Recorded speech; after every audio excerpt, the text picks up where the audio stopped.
I'd like to welcome to the show director of the film Bad Impulse, Michelle Danner. How are you today? I'm pretty good on this Monday afternoon here in New York City where it's raining a little bit. What's the weather like? Is it cold up there right now? Yeah, we're expecting snow, and my kids are hoping for that. So we have our fingers crossed. That's why we come to New York for that. Right, exactly. You come to New York for the snow. Like, so please snow. Exactly. What is the first movie you remember seeing? Whether it's the first movie you remember seeing, or maybe the first movie that had an impact on you. Oh, interesting. I think it was Gone with the Wind. Oh God, I love that movie so much. Gone with the Wind had a huge impact on me, especially Scarlett O'Hara's point of view, philosophy about life. Tomorrow is another day. I think I say that to myself very often. Oh, absolutely. It's a fantastic film. With that, what made you want to get into filmmaking? Um, I started acting. I acted at a very young age in Paris. My father opened as he was the president of the very first William Morris agency in Paris off the Champs-Elysees.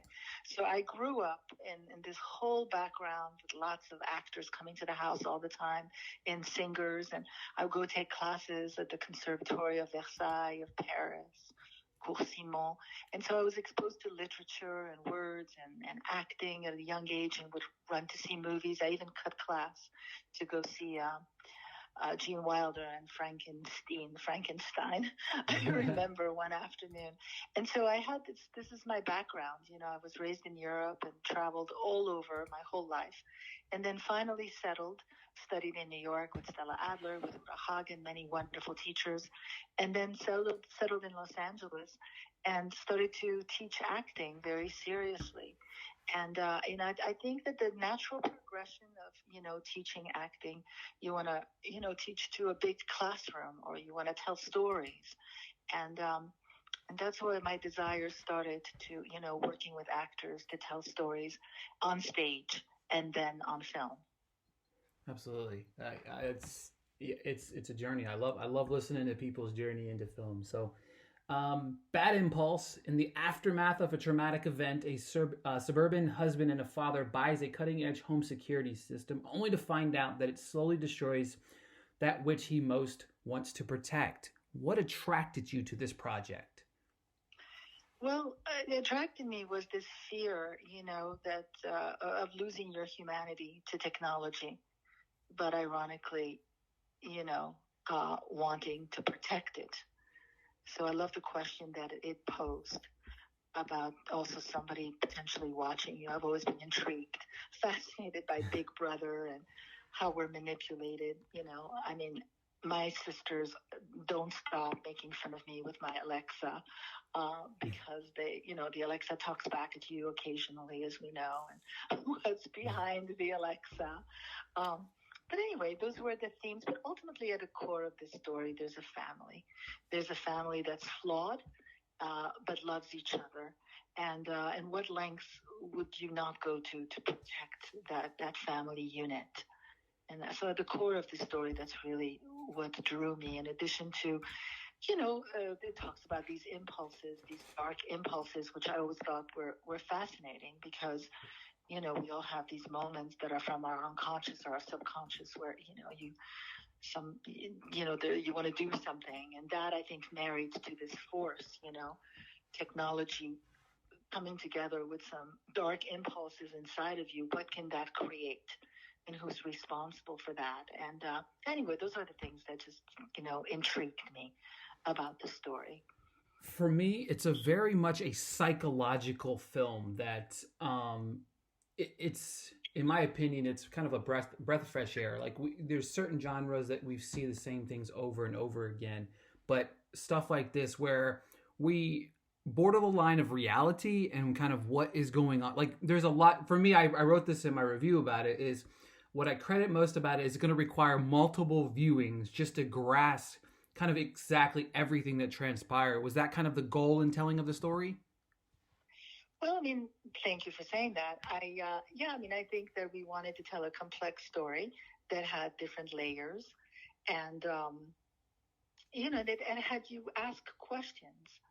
And of course, the thing that also drew me to this is a desire to want to go hug my family, make sure they're safe, make sure they're okay, but also asking the questions that it has you thinking. So, yeah, I mean, I'm sure that if people watched it several times, they would discover new things every time.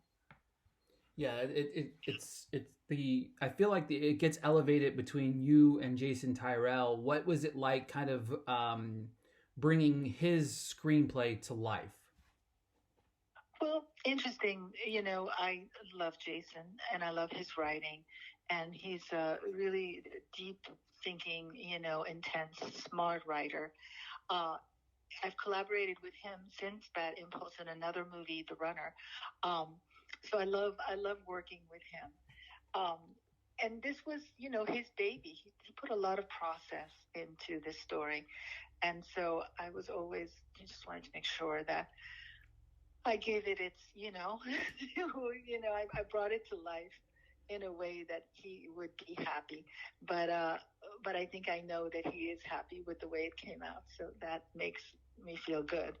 Um, but it was his baby that I came to life, and of course, every filmmaker, when you take a story, then it has to become your story in order for you to do it. Give it due diligence. You have to make it yours. Absolutely. Standouts for me in the film: Grant Bowler, Sonya, Walger.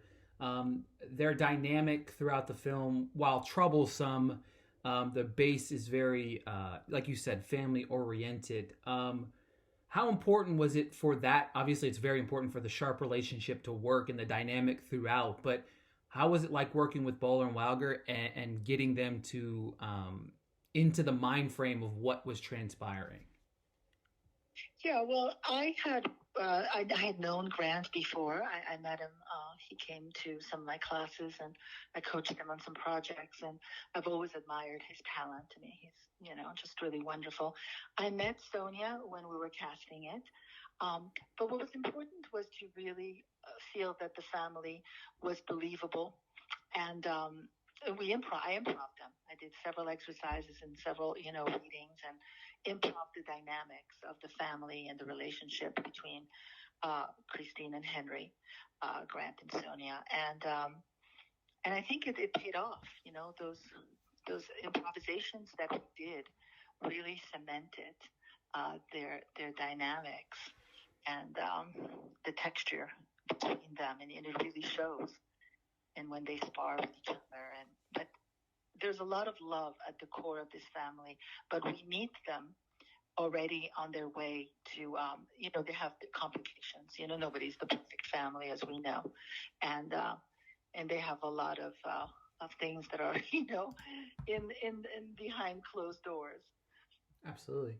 One of the things that I found quite interesting about this as well was looking it over was the casting of Rebecca Black as well. How did that come about? You know, Somebody knew her, and we were looking for. There's no small parts, even if it's a few lines. It's important that it should represent something, and so I met her, and there was a wonderful sexuality about her that I thought was great, and she was willing to do that part. Yep.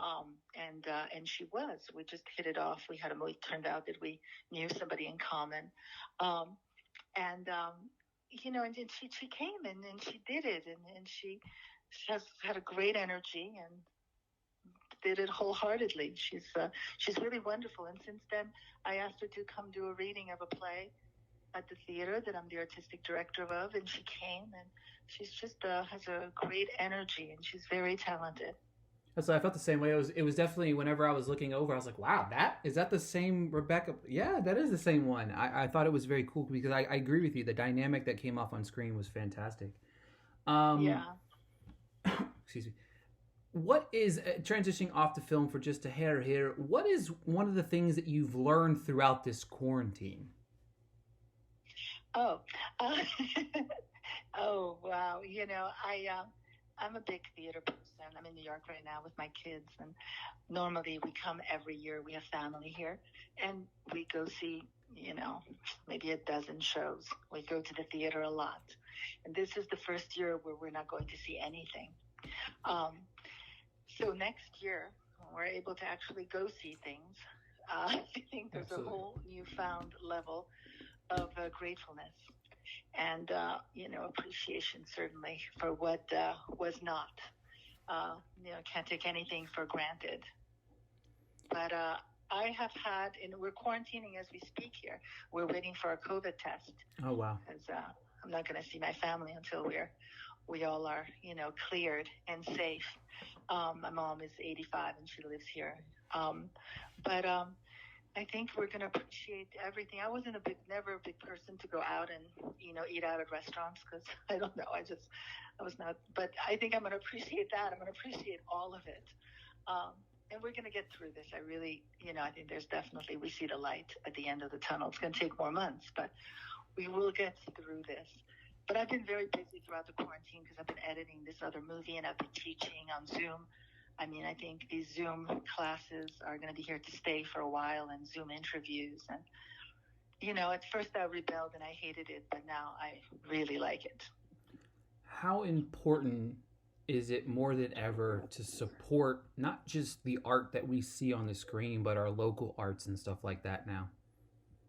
Well, it's like we need it. It's a necessity. It's like drinking water. I mean, arts and cultures are, just an essential. We can't live without arts and culture. And there's something that's, it feels so odd, like I said, to be in New York City and not being able to, be exposed to that. It's an essential part of life. I And so it's coming. It's going to come back. But the thing is, it's going to come back in a more vibrant way. I really, because people, will feel deeply what the stakes were and the necessity for it. I agree 100%. Thank you so much for your time today. I really do appreciate it. The film is fantastic. I know it drops, I think, on VOD Friday. So, Bad Impulse. Yes. Make sure you guys check it out. And thank you so much again for your time today. Thank you very much. Thank you.